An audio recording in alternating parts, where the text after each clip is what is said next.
So నేను ఆత్మని, శాంతి స్వరూపాన్ని, శివ పరమాత్మ నా తండ్రి. ఆత్మిక స్థితిలోకి రావాలి. ఆత్మిక స్థితిలో అనారోగ్యంతో హాస్పిటల్స్ లో ఇళ్లలో ఉన్న ఆత్మిక సోదరుల సంపూర్ణ ఆరోగ్యం కోసం ఇవన్నీ మనం చేయాల్సిన సంకల్పాలు.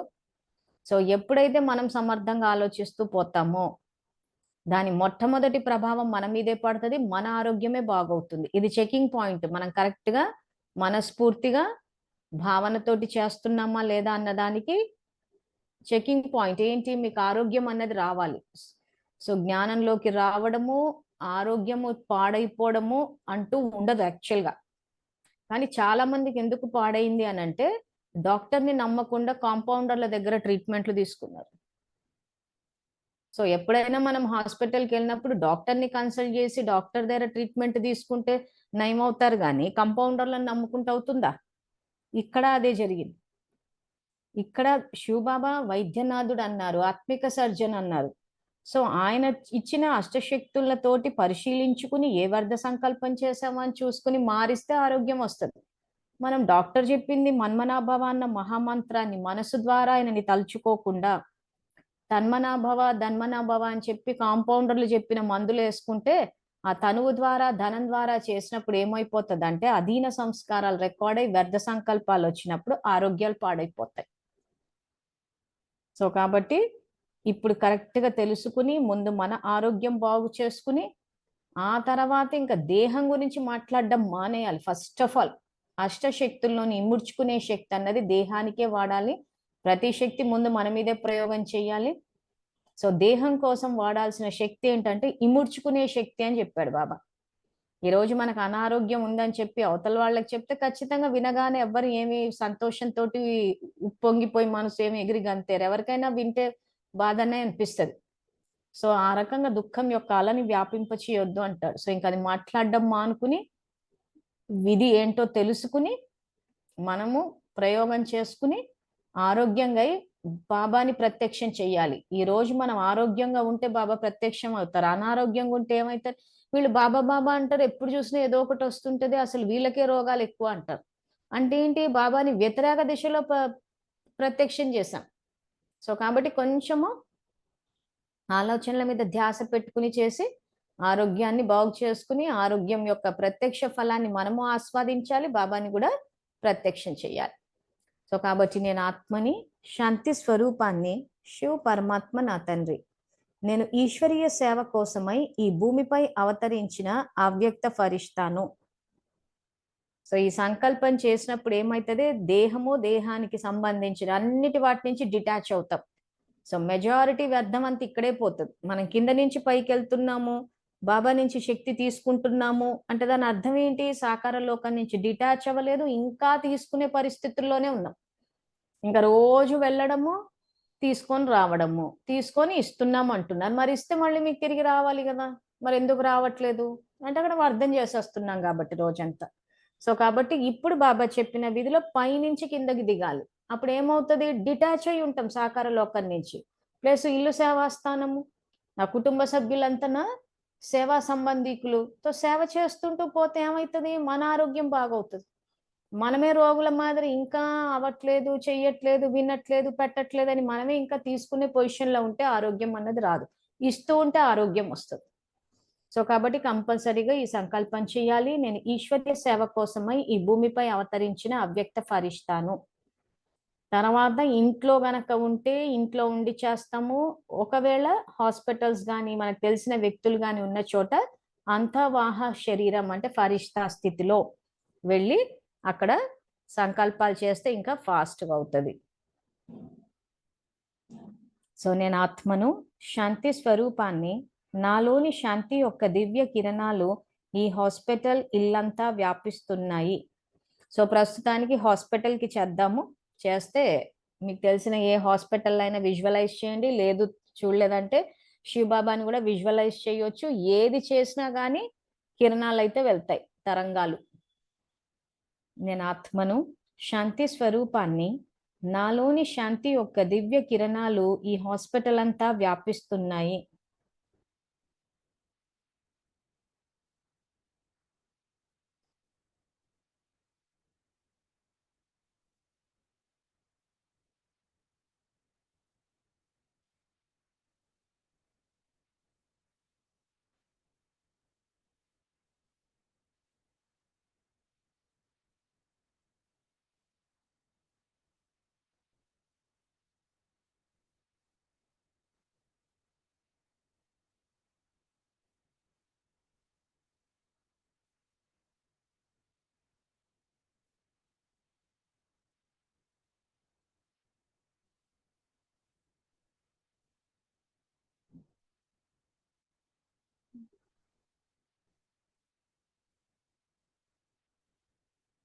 నేను ఆత్మను, ధైర్య స్వరూపాన్ని, నాలోని ధైర్యం యొక్క దివ్య కిరణాలు ఈ హాస్పిటల్ అంతా వ్యాపిస్తున్నాయి.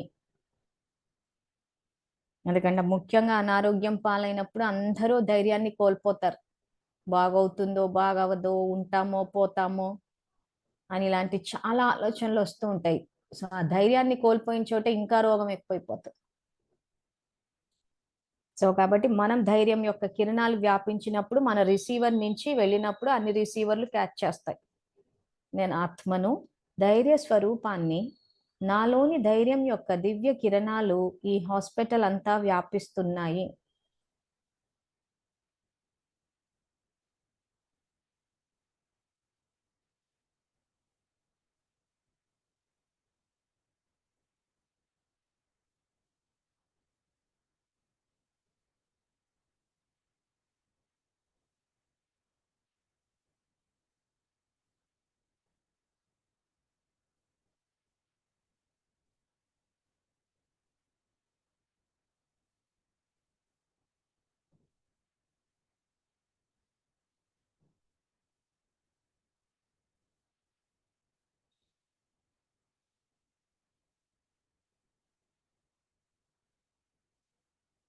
సో ఇక్కడ ఒక అక్కయ్య ప్రశ్న పెట్టారు, 2 లేదా 3 హాస్పిటల్స్ కి ఒకేసారి చేయవచ్చా అంటే చెయ్యవచ్చు.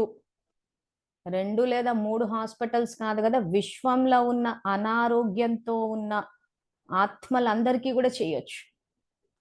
కానీ అంత శక్తి ఉండాలి మన తరంగాలకి. సో నమ్మకం ఉంది, మేము చేస్తే అంత దూరం వెళ్ళిపోతాయి అని అనుకుంటే చేసేయచ్చు. లేదు అంటే కొంతమంది ఇప్పుడు మేమెందుకు ఇక్కడ రాసేటప్పుడు ఇల్లంతా హాస్పిటల్ అంతా అని రాసామంటే, యాక్చువల్ గా ఎవరైతే స్టూడెంట్స్ కాంటాక్ట్ చేస్తుంటారో వాళ్ళ సొంత అనారోగ్యాలు ఎక్కువైపోయాయి, ఇంట్లో కుటుంబ సభ్యుల అనారోగ్యాలు ఎక్కువైపోయాయి, తర్వాత లేదా హాస్పిటల్స్ ఉంటున్నారు. సో ఈ స్థితి నుంచే ఇంకా బయటికి రాలేదు. ఎందుకంటే ఇప్పటికి ఇంకా బ్రాహ్మణ పరివారంలో రోగాలతో అల్లాడిపోతున్నారు అందరు. కొంతమంది ఫోన్ చేసేటప్పుడు స్టార్ట్ చేసేటప్పుడే మా బాలేదు బాలేదని స్టార్ట్ చేసేస్తారు. లేదా మేము ఎవరినైనా అడిగినప్పుడు ఎలా ఉన్నారు బాగున్నారంటే ఏం చెప్పమంటారు అక్కయ్య అని చెప్పి ఇంకా స్టార్ట్ చేసేస్తారు. అంటే దేహంతోనే స్టార్ట్ చేసేస్తారు. సరే వీళ్ళు ఆ రకంగా దేహం గురించి మాట్లాడి శక్తి తగ్గించుకుంటున్నారు కదా అని చెప్పేసి సరే సరిదిద్దుదాం అని చెప్పి అప్పుడు నేను అలా దేహం గురించి మాట్లాడొద్దు, ఫస్ట్ మన గురించి మనం కరెక్ట్ అని చెప్పామే అనుకోండి, హట్ అయిపోతున్నారు. ఏమన్నంటే అంటే ఉన్న విషయాలే చెప్తున్నాం కదా అని, అంటే ఉన్న విషయాలే చెప్తున్నారు కదా అని పోనీ నాకే చెప్తున్నారా అందరికీ చెప్తున్నారా అంటే అందరికీ చెప్తున్నారు. అల వ్యాపింప చేసేస్తున్నారు అనారోగ్యం యొక్క అల. సో ఈ అనారోగ్యం యొక్క అలను వ్యాపింప చేసినప్పుడు అందరూ దాన్నే క్యాచ్ చేసినప్పుడు అదే తిరిగి మనకు వచ్చినప్పుడు ఏమవుద్దంటే ఇంకా అనారోగ్యం ఎక్కువైపోతుంది. సో అందుకే ప్రస్తుతానికి విశ్వంలో ఉన్న ఆత్మలందరి ఆరోగ్యం కోసం చెయ్యండి అని చెప్తే ఏమవుతుంది అని అంటే అంత టచ్ చెయ్యలేరు, ప్లస్ మీ నుంచి వీళ్ళ రోగాలే వీళ్ళకి ఎక్కువైపోయాయి. ఎందుకంటే అనుభవాలు చెప్పేటప్పుడు వింటూ ఉంటాం కదా, పెద్ద లిస్ట్ చదివేస్తారు. ఆ లిస్ట్ ఎలా ఉంటదంటే బాబా ప్రత్యక్షత ఉండదు అక్కడ. బాబా మీద అందరికి డౌట్లు వచ్చేస్తాయి. ఏంటి వీళ్ళకి ఎందుకు ఇట్లా జరుగుతోంది, మళ్ళీ వాళ్ళ జీవితాన్ని చూస్తేనా 20, 25, 30 దాకా కూడా ఉంటాయి జ్ఞానంలోకి వచ్చి ఉంటారు. మళ్ళీ రెగ్యులర్ వైట్ డ్రెస్సులు, బ్యాడ్జులు, మళ్ళీ భోగులు, బ్రహ్మ భోజనాలు, బయట తినమంటే పూర్తి బ్రహ్మకుమారిల ప్రతిరూపాలు అన్నట్టు ఉంటారు. చూస్తే ఇవన్నీ జరిగిపోయి ఉంటాయి. సో అప్పుడు ఏమవుతుంది, వ్యతిరేక దిశలో ప్రత్యక్షం అవుతున్నాడు ఆయన. సో అప్పుడు ఇవన్నీ సరిదిద్దాలంటే ఫస్ట్ మీ ఇంట్లో చేయండి, మీ హాస్పిటల్స్ కి చెయ్యండి అన్నట్టు చెప్పాల్సి వస్తుంది. కానీ అసలు చేయాలనుకుంటే అసలు ఫస్ట్ ఆఫ్ ఆల్ మనం ఆరోగ్యంగా అయిపోయి ఉండాలి ఈ పాటికి. ఎప్పుడు ఆరోగ్యంగా అవుతాము, ఎప్పుడైతే మన బుద్ధి స్వచ్ఛంగా అవుతుందో. ఈ రోజు ఆరోగ్యంగా ఉండాలి అని అంటే అందరు ఏం చేస్తారు, తనువు యొక్క స్వచ్ఛత కోసం స్నానం చేయమంటారు. సో ఈ రోజు మనం ఆరోగ్యంగా ఉండాలంటే ఏం చేయాలి, జ్ఞాన స్నానం చెయ్యాలి, శ్రేష్ఠ సంకల్పాల భోజనం తీసుకోవాలి. సో ఆ తీసుకున్నప్పుడు ఏమవుతుంది, ప్లస్ ఎక్సర్సైజ్, ఆత్మిక డ్రిల్, ఎప్పుడు బుద్ధి కావాలంటే అప్పుడు పరంధామము, సూక్ష్మవతనము, ఆ తర్వాత సాకార లోకం. సో ఏదైతే ఫిజికల్ డైట్, ఎక్సర్సైజ్ ఇవి ఉన్నాయో ఇవన్నీ ఆత్మకి చేస్తే ఫిజికల్ గా వచ్చేస్తుంది. సో కాబట్టి అందుకే రాసేటప్పుడు ఇల్లంతా హాస్పిటల్ అంతా రాసాం, కానీ యాక్చువల్గా లెక్క ప్రకారం చూస్తే ఈ పాటికి మనం ఆరోగ్యంగా ఉండి అందరి ఆరోగ్యం కోసం అని చెప్పి సేవ చేస్తూ ఉండాలి. ఇది యాక్చువల్ పద్ధతి. సో మీ ప్రశ్నకి సమాధానం వచ్చిందని అనుకుంటున్నాను. తర్వాత నెక్స్ట్, నేను ఆత్మను, సంతుష్ట స్వరూపాన్ని, నాలోని సంతుష్టత యొక్క దివ్య కిరణాలు ఈ హాస్పిటల్ అంతా వ్యాపిస్తున్నాయి.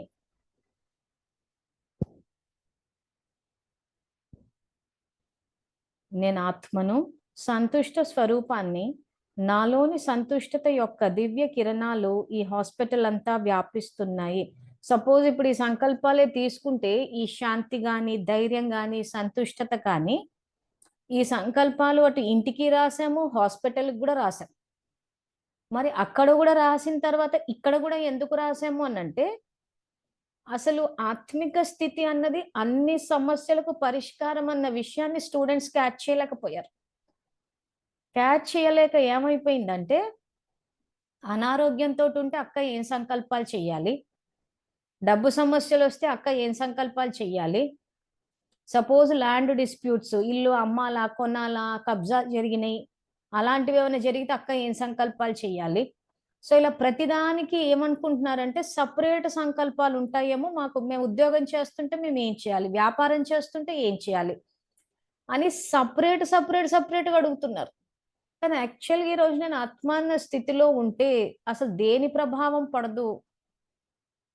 సహజంగా నా జన్మలో చేసుకున్న పాపం ఏదైతే ఉంటే అది నా ఎదురుగా వచ్చి వ్యతిరేక పరిణామాలు చూపిస్తున్నా, నా స్థితి డామినేట్ అయినప్పుడు ఏమవుతుందంటే పరిస్థితి ప్రభావం ఉండదు, వర్తమానంలో అన్ని శ్రేష్ట కర్మలే జరుగుతాయి. అంటే బాబా వైపు నుంచి సబ్జెక్ట్ చెప్పాలంటే ఆయన లెక్కన ఇంతే సింపుల్.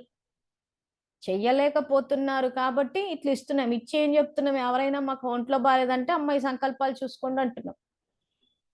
ఎవరైనా ప్రకృతి సభగా మా ల్యాండ్స్ అమ్ముడు పోవట్లేదు, లేదా ఇంకెక్కడైనా వాయుతత్వం ద్వారా మా పంటలన్నీ, వాయుతత్వం ఏం చేస్తుందంటే కూకటి వేళ్లతోటి పెకిలించేస్తుంది, దాని తీవ్రత ఎక్కువైపోయినాయి అంటే గాలులు.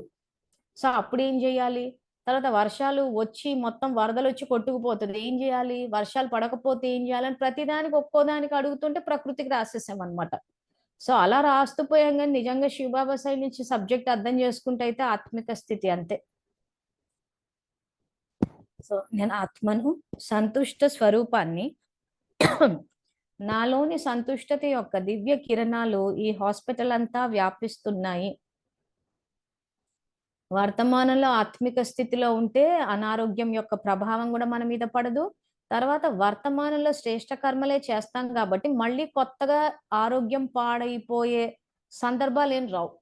ప్లస్ సేవలు, తనువుని సేవలో వేసేస్తే ఏమైపోతుందంటే, సేవలోనంటే బాబా చెప్పిన విధితో పాటు చేసే సేవలు, మన సొంత సేవలు అన్ని చేసేసి మేమే సేవలు చేసేసాం అనుకుంటే అలా కుదరదు.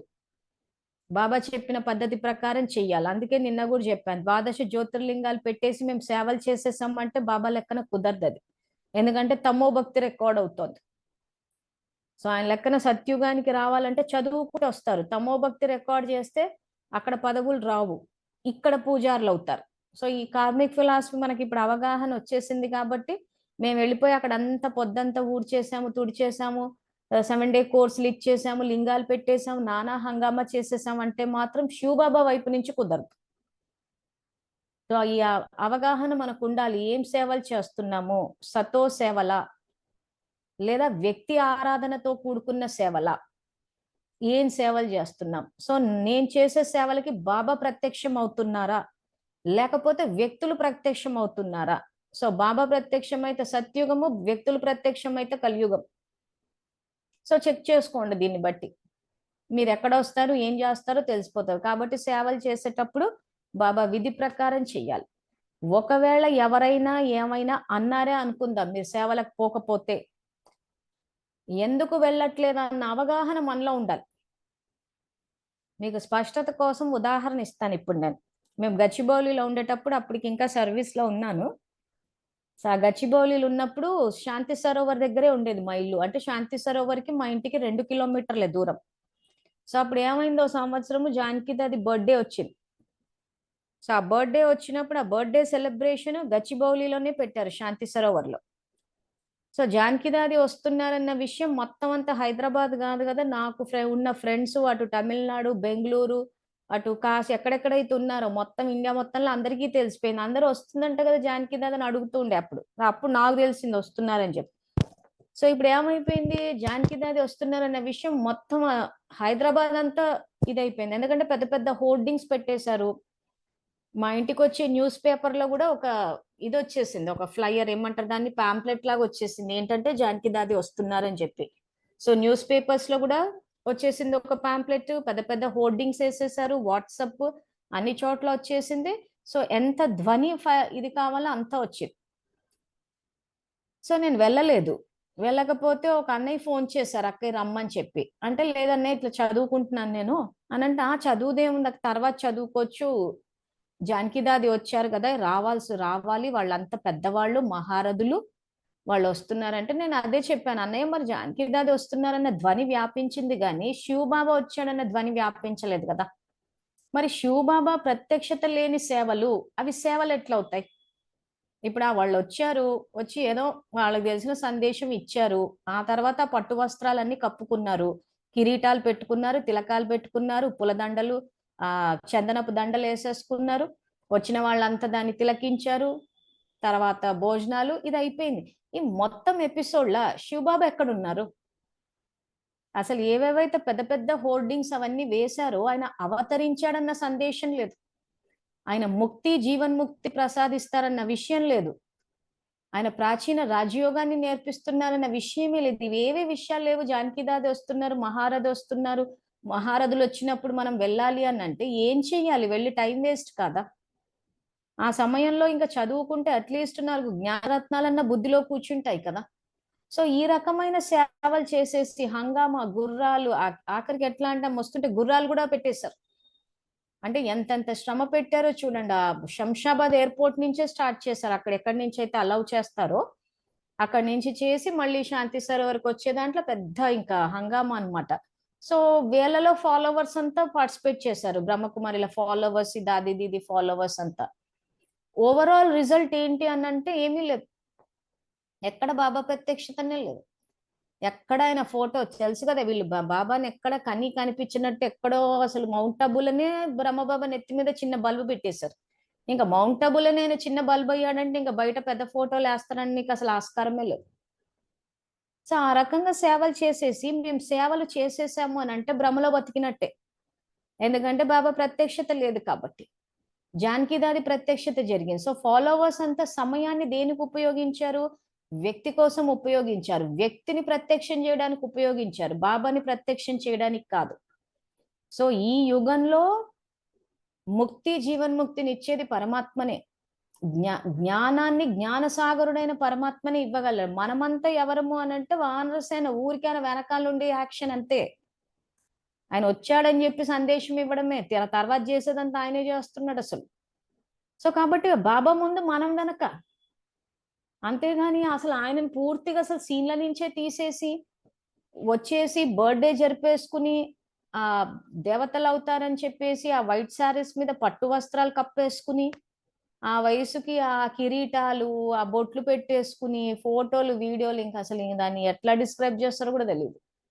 ఇవన్నీ చేసి మేము సేవలు చేసేసాం అంటున్నారు అందరు. మరి ప్రత్యక్షత లేదు కదా అని అంటే ఇంకెవరు మాట్లాడట్లేదు. ఏమంటే మంజులకి మళ్ళీ బ్రహ్మకుమారులకు వ్యతిరేకము. నేనన్న వ్యతిరేకం కాదన్నయ్య, ఇక్కడ ప్రత్యక్షత ఉండాలి కదా. ఇప్పుడు సంగమ యుగంలో ప్రతి సెకండ్ ఇంపార్టెంట్ అంటున్నాడు బాబా. ప్రతి సెకండ్ మన భాగ్యాన్ని తయారు చేస్తుంది ఆ సంవత్సరం. అటువంటప్పుడు అంత సమయాన్ని వచ్చి వాళ్ళు వేషాలు వేసుకుని కూర్చుంటే అవి నేను కూర్చుని అక్కడ చూసి పోనీ సాక్షి స్థితి మెయింటైన్ చేద్దామా అనంటే అది అవ్వదు. నేనన్నా ఇంకా నేను ఆ స్థితికి చేరలేదన్నయ్య, కంటెదురుగా ఏం కనిపించినా అన్ని గంటలు నేను కూర్చుని సాక్షి స్థితి మెయింటైన్ చేయాలి అని అంటే ఎక్కడ అవుతుంది నా వల్ల? ఖచ్చితంగా నాకు వ్యర్థ సంకల్పాలు నడుస్తే ఏంటి వీళ్ళు ఇట్లా వేసుకున్నారని. ఇప్పుడు నేను పనిగట్టుకుని ఇప్పుడు అక్కడికి వచ్చి వ్యర్థం చేసి నా ఆత్మశక్తిని తగ్గించుకుని మళ్ళీ అది తగ్గినందుకు మళ్ళీ దాని వల్ల ఏవో భ్రష్ట కర్మలు నీచ కర్మలు చేసి పాపం జమ్మేసుకుని ఇప్పుడు ఇంత అవసరమా నాకు? ఎందుకంటే ఇంకా మనం ఆ స్థితికి రాలేదు, పూర్తిగా సాక్షి మెయింటైన్ చేసే అంత కంటెదురుగా కూర్చుని జరుగుతుంటే ఇప్పుడు అది 3-4 గంటల ప్రోగ్రామ్. 3-4 గంటల ప్రోగ్రామ్ లో సాక్షి స్థితి మెయింటైన్ చేసి వ్యర్థం అన్నది జరగకుండా బాబా చెప్పినట్టు నేను శ్రేష్టాత్మ, వీళ్ళు శ్రేష్టాత్మలు, దైవీ స్వరూపాలను ఇంత కంటిన్యూటీ ఎక్కడ పెడతాం? ఆ రోజుల్లో ఇది కొన్ని ఇయర్స్ బ్యాక్ జరిగింది. ఇప్పుడంటే ఆ చేసే స్థితికి వచ్చాను, కానీ ఆ రోజుల్లో చెప్పాను నేను ఇంకా ఆ స్థితికి రాలేదు. మరి వచ్చి వ్యర్థం ఎక్కడ జమేసుకోవాలి? ఇప్పుడు ఆ వ్యర్థం జమేసుకుంటే మళ్ళీ శక్తి తగ్గుతుంది, ఆరోగ్యం పాడి అది ఎట్నుంచి ఎటో పోతుంది. సో ఇవన్నీ చేసేసి మేము సేవలు చేసామంటే మాత్రం శివబాబా లెక్క ప్రకారము అది సేవ కాదు, ఆయన ప్రత్యక్షత అన్నది జరగాల్సిందే. సో అది దృష్టిలో పెట్టుకుని చేస్తే అప్పుడు ఆ పుణ్యం ఖాతా, ఆరోగ్యము ఇవన్నీ వస్తాయి. తర్వాత నెక్స్ట్ సంకల్పము,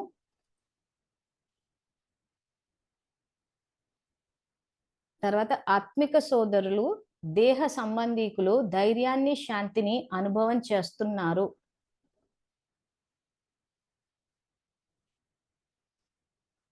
ఆత్మిక సోదరుల దేహ సంబంధీకులు ధైర్యాన్ని, శాంతిని అనుభవం చేస్తున్నారు.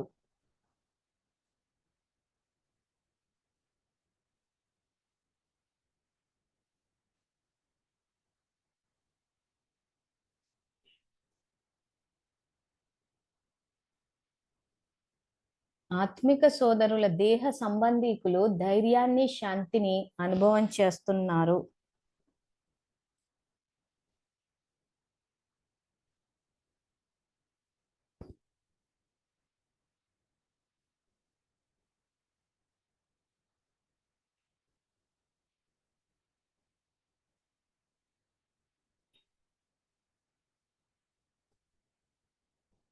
ఆత్మిక సోదరులు సంపూర్ణ ఆరోగ్యంతో ఉన్నారు.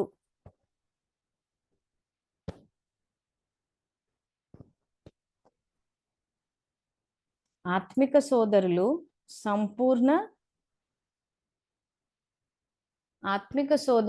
సంపూర్ణ ఆరోగ్యంతో ఉన్నారు.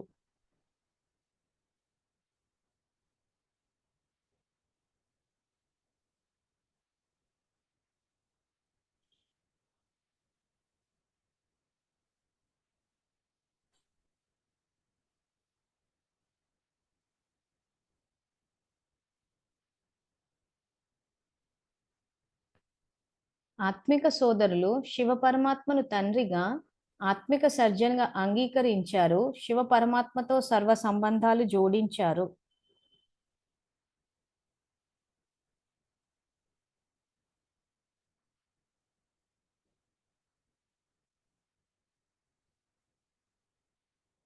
ఆత్మిక సోదరులు శివ పరమాత్మను తండ్రిగా, ఆత్మిక సర్జన్గా అంగీకరించారు.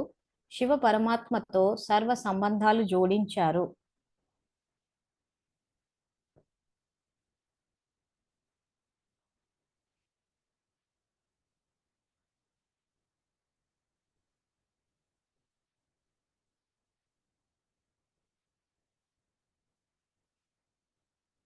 ఆత్మిక సోదరులు దేహ బాధల నుండి ముక్తిని పొందారు.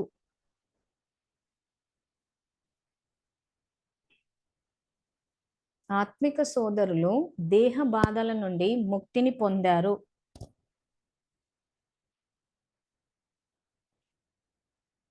ఆత్మిక సోదరులకు శివ పరమాత్మ దుఃఖం నుండి ముక్తిని ప్రసాదించారు.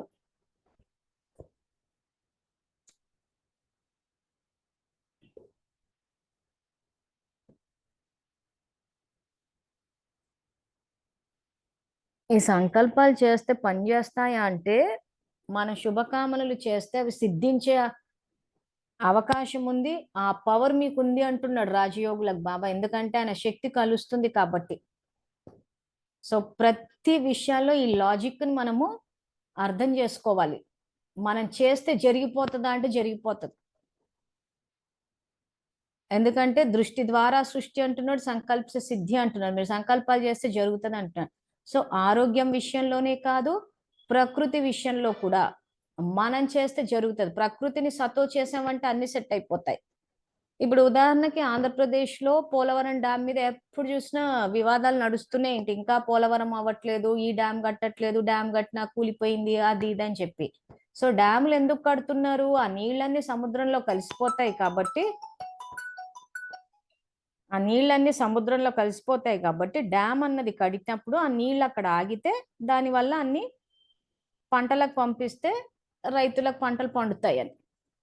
సో లౌకికంలో ఏం చేస్తారు? లౌకిక గవర్నమెంట్ డ్యాములు కడతారు. ఈశ్వరీయ గవర్నమెంట్ ఏం చేయాలి? సంకల్ప శక్తితోటి ప్రకృతిని సత్తోగ చేస్తే వర్షాలు పడతాయి. వర్షాలు పడ్డప్పుడు పంటలు పండుతాయి. ఈ డ్యాములన్నీ ఇప్పుడు కడుతూ పోయారు కానీ సత్యత్రేత ద్వాపర కలియుగాలు ఎక్కడున్నాయి డ్యాములు? సకాలంలో వర్షాలు పడేవి. సకాలంలో వర్షాలు పడ్డప్పుడు ఏమయ్యేది? పంటలు ఎంత అవసరమో ఎప్పుడు అవసరమో ఆ టైంకి సకాలంలో వర్షాలు పడేవి. సో ఇప్పుడు అధర్మం పెరిగిపోయింది కాబట్టి సకాలంలో వర్షాలు పడట్లేదు కాబట్టి ఇప్పుడు రాజయోగులు గనక ప్రకృతిని సతోగ చేస్తే మళ్ళీ సకాలంలో వర్షాలు పడతాయి. సో అప్పుడు అంత అంటే సింపుల్ గా సంకల్పాలతో అయిపోయేదానికి అంత కోట్ల వ్యయాన్ని పెట్టేసుకుని అంత చేసేసి ఆ కాంట్రాక్టర్లని ఈ పార్టీలని సెంట్రల్ అని స్టేట్ అని ఇంత డ్రామా లౌకికంలో ఉంటుంది. అందుకే బాబా డ్రామా మనోరంజకం అంటాడు. సో అంతిమంలో వైజ్ఞానికులు చేతులు ఎత్తేస్తారు అని అంటే ఈ రోజు సైంటిస్టులు అంతా కనిపెట్టారు నీళ్ళని ఇచ్చేయాలి అని అంటే డ్యాములు కట్టాలి అప్పుడు పంటలకు వస్తాయి అని చెప్పి. కానీ చూస్తే అసలు పద్ధతి ఏంటి? ఆత్మ సతోస్థితులు ఉంటే ధర్మం పెరిగిందంటే వర్షాలు పడిపోతాయి సకాలంలో. సో ఇది యాక్చువల్ సింపుల్ పద్ధతి. అందుకే అంతిమంలో వైజ్ఞానికులు అంతా చేతులు ఎత్తేస్తారంటాడు. సైన్స్ శక్తి ముందు సైలెన్స్ శక్తి గెలుపు పొందుతుంది అంటాడు. సో కాబట్టి ప్రతిదీ ఎక్కడుంది సబ్జెక్ట్ అంటే ఆత్మలోనే ఉంది, మన స్థితిలోనే ఉంది. స్థితి కూడా సతో స్థితి, తమో స్థితి కాదు. సో ఆ స్థితికి వచ్చామంటే స్వతహాగా అన్ని జరిగిపోతూ ఉంటాయి. అసలు అది ఆరోగ్యమే కావచ్చు, అది ప్రకృతే కావచ్చు, యుద్ధాలే కావచ్చు, పార్టీషన్లే కావచ్చు, ఏదైనా కావచ్చు. అన్నిటికీ స్థితి అది కూడా సతో స్థితి. సో నెక్స్ట్ ఆత్మిక సోదరులు నిరాకార జ్యోతిర్బిందు స్వరూపులు, నష్టమోహ స్మృతి స్వరూపులు.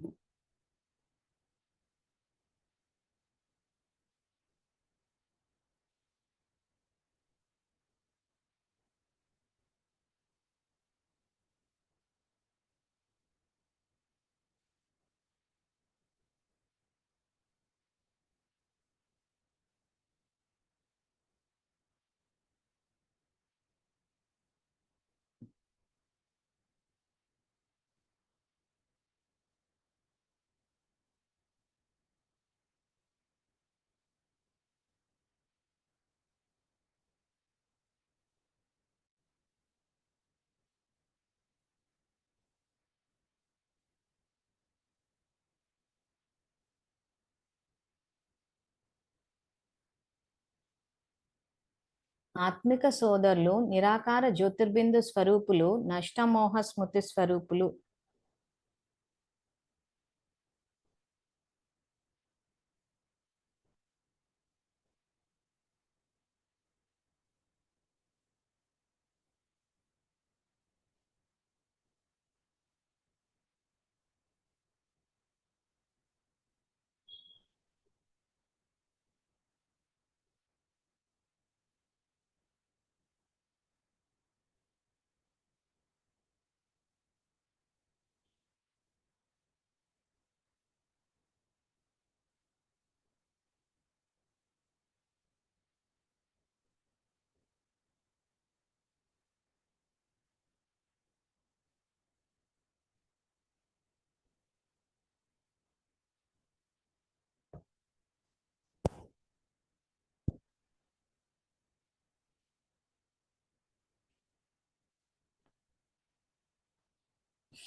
ఆత్మిక సోదరులు మాస్టర్ సర్వశక్తివంతులు, సహన శక్తి మరియు ఇముడ్చుకునే శక్తి స్వరూపులు.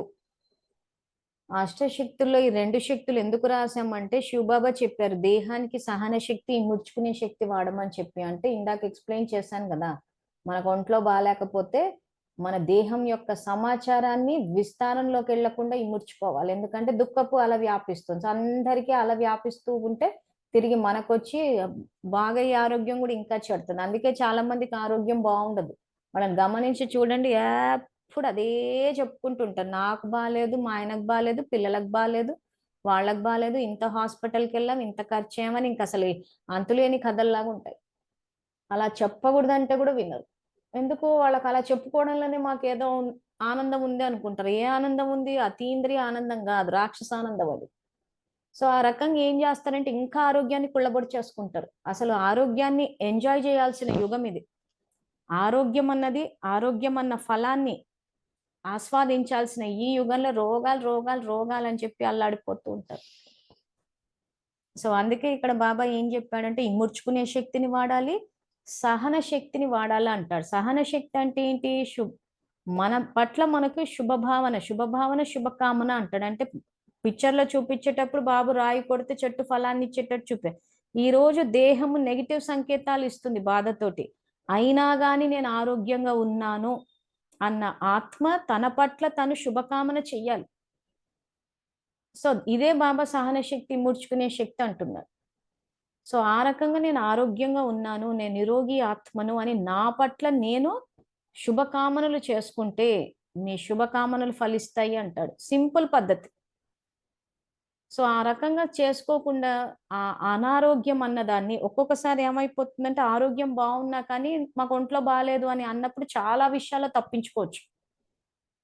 అంటే ఎవరినైనా కలుసుకోవాలనుకున్నా గానీ, ఏవైనా సేవలున్నా గానీ, పనిలో ఉన్నా అన్నా గానీ, ఏమైనా దొంగెత్తులు ఎత్తుదామన్నా గానీ, ఏదైనా అంటే మనకు నచ్చని విషయాలు ఏమైనా చెయ్యొద్దు అని అనుకున్నప్పుడు ఆరోగ్యాన్ని అడ్డు పెట్టేస్తూ ఉంటారు. సో ఆరోగ్యంగా ఉన్నా కానీ మాకు ఒంట్లో బాలేదండి అని చెప్తారు. చెప్పి ఇప్పుడు ఆ ఒంట్లో బాలేదాన్ని నిజం చేయడం కోసం అని చెప్పి నటించాల్సి వస్తది. అంటే ఒక స్టేజ్‌లో ఏమైపోతదంటే వాళ్ళు చెప్పిన అబద్ధాలని వాళ్ళే నిజాలని నమ్మి ఆ అబద్ధాలలో బతికేస్తూ ఉంటారు. ఇంక అంతకన్నా ఘోరమైన బతుకు ఇంకొకటి లేదు. సో ఆ రకంగా ఒంట్లో బావున్నా, బాలేదని చెప్పుకున్నప్పుడు ఆ రకంగా నటించాల్సొస్తదింక.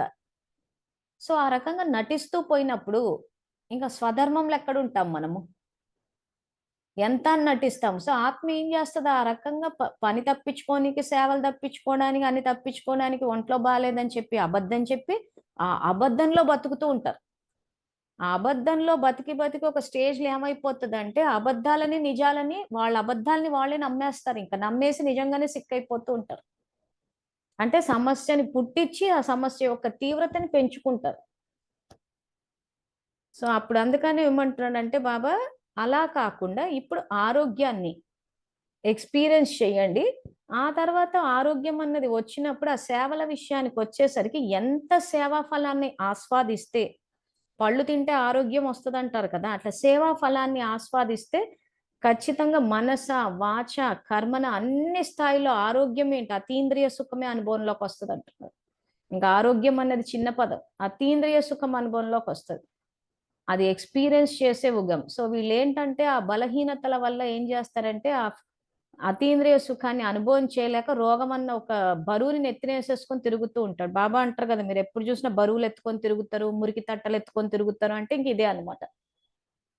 సో కాబట్టి సంగమ యుగము, ఆరోగ్యాన్ని ఎంజాయ్ చేసే యుగము, అందులో వైద్యనాథుడైన బాబా దగ్గర ట్రీట్మెంట్ తీసుకునే యుగము. ఆయన ట్రీట్మెంట్ తీస్తే ఎలా ఉంటదంటే వెన్నలో నుంచి వెంట్రుక తీసేసినంత సులువుగా తీసేస్తాడు. సో మనం సమయం ద్వారా గనక ట్రీట్మెంట్ తీసుకుంటే, సమయం ద్వారా గనక వైద్యం చేయించుకుంటే చాలా బాధాకరంగా నిరంతరం బాధ, కష్టాలు ఇంకసలు ఎందుకొచ్చిన బతుక అన్నట్టు ఉంటది. కాబట్టి ఎవరికి వాళ్ళు చెక్ చేసుకుని, దానికి తగ్గట్టు మనం ఆరోగ్యంగా ఉండాలి. ఇతరులు కూడా ఆరోగ్యంగా ఉండడానికి జగన్మాతలుగా సేవ కూడా చేయాలి. సో ఆత్మిక సోదరులు మాస్టర్ సర్వశక్తివంతులు, సహన శక్తి మరియు ఇముడ్చుకునే శక్తి స్వరూపులు. సో మనం ఇవ్వాల్సిన వరదానాలు: సదా నిరోగి భవ, సదా ఆరోగ్య భవ, సదా ధైర్యవాన్ భవ, సదా శాంతి స్వరూప భవ, నష్ట మోహ స్మృతి స్వరూప భవ.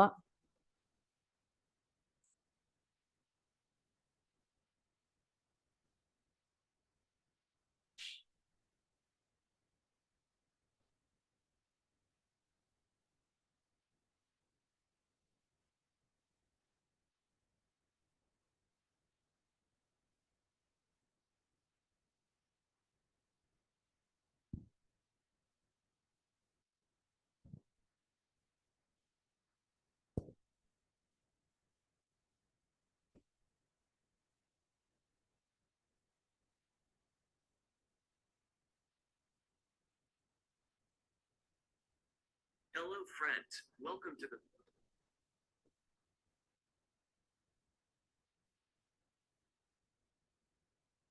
సదా నిరోగి భవ, సదా ఆరోగ్య భవ, సదా ధైర్యవాన్ భవ, సదా శాంతి స్వరూప భవ, నష్ట మోహ స్మృతి స్వరూప భవ.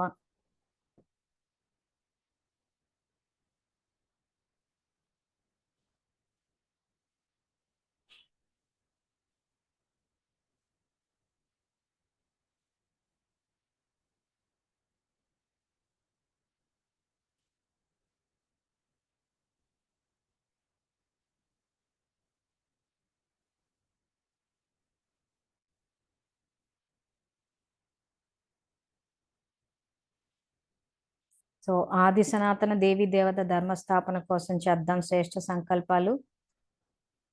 సో నేను ఆత్మను, శాంతి స్వరూపాన్ని, శివ్ పరమాత్మ నా తండ్రి.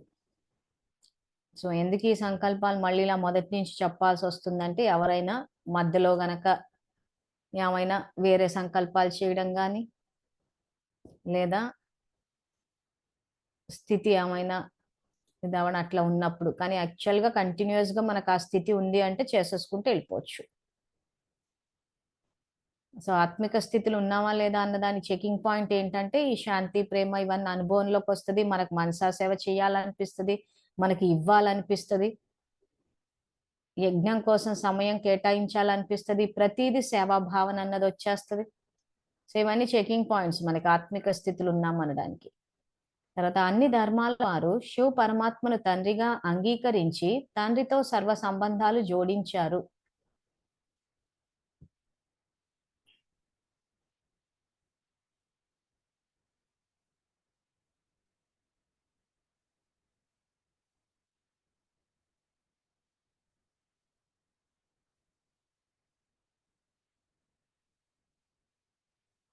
అన్ని ధర్మాల వారు శివ పరమాత్మను తండ్రిగా అంగీకరించి తండ్రితో సర్వ సంబంధాలు జోడించారు.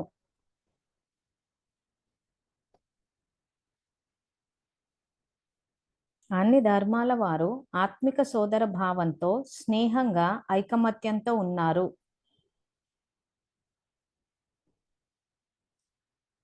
ఈ శుభకామనలు కంపల్సరీగా రికార్డ్ చేయండి ఆత్మలో, ఎందుకంటే ఎటువంటి పరిస్థితులు వచ్చినా గానీ అన్ని ధర్మాల వారు మన పట్ల స్నేహంగా ఉంటారు. అన్ని ధర్మాల వారు ఆత్మిక సోదర భావంతో స్నేహంగా ఐకమత్యంతో ఉన్నారు.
అన్ని ధర్మాల వారు స్మృతిలో శివబాబా, కర్మలో బ్రహ్మబాబాని అనుసరిస్తున్నారు.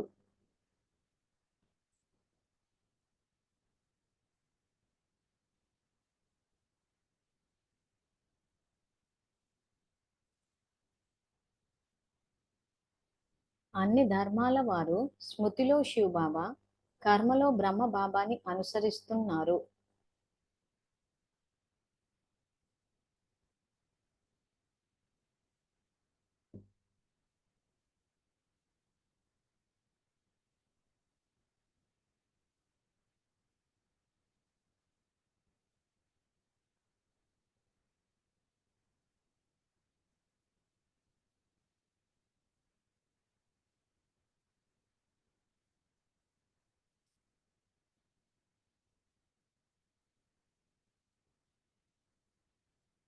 అసలు ఆధారమూర్తులు సరిగ్గా సతో స్థితిలో ఉండాలే గాని ప్రకృతి వైపరీత్యాలు గాని మత ఘర్షణలు గాని ఏవి జరగవంటాడు బాబా మురళిలో. సో కాబట్టి ఆయన చెప్పినా జరిగే నెగిటివ్ రికార్డింగ్ చేసే వాళ్ళు చేస్తూనే ఉన్నారు కాబట్టి మన జాగ్రత్తలో మనం ఉండడం బెటర్ ఇంకా. ఎందుకంటే పూర్తిగా డ్రామాని మనము మార్చలేం. ఎందుకంటే బాబా అందరికీ స్వేచ్ఛ ఇచ్చేశారు, మీకు ఏది కావాలంటే అది రచించుకోమని.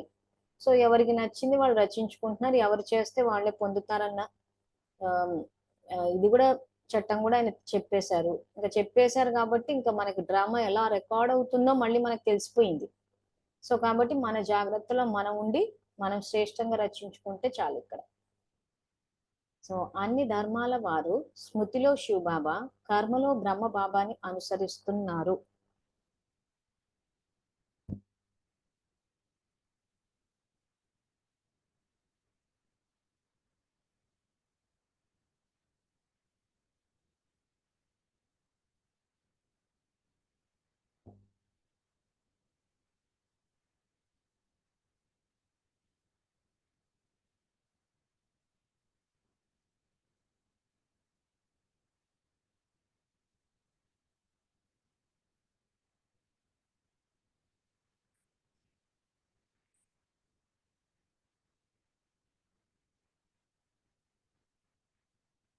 సో ఇది ఏకధర్మ స్థాపన కోసము చేయాల్సింది. ఇవి మన ఆత్మలో రికార్డ్ అయినప్పుడు ఆ సత్యత్రేత యుగాలు వచ్చినప్పుడు అన్ని ధర్మాలు ఎవరైతే తండ్రిగా అంగీకరిస్తారో సర్వ సంబంధాలు చూస్తే వాళ్ళే అక్కడ వస్తారు. సో వాళ్ళే అక్కడ వస్తారు కాబట్టి ఏ ధర్మాలకు సంబంధించిన ఘర్షణలు మత ఘర్షణలు కూడా అక్కడ జరగవు.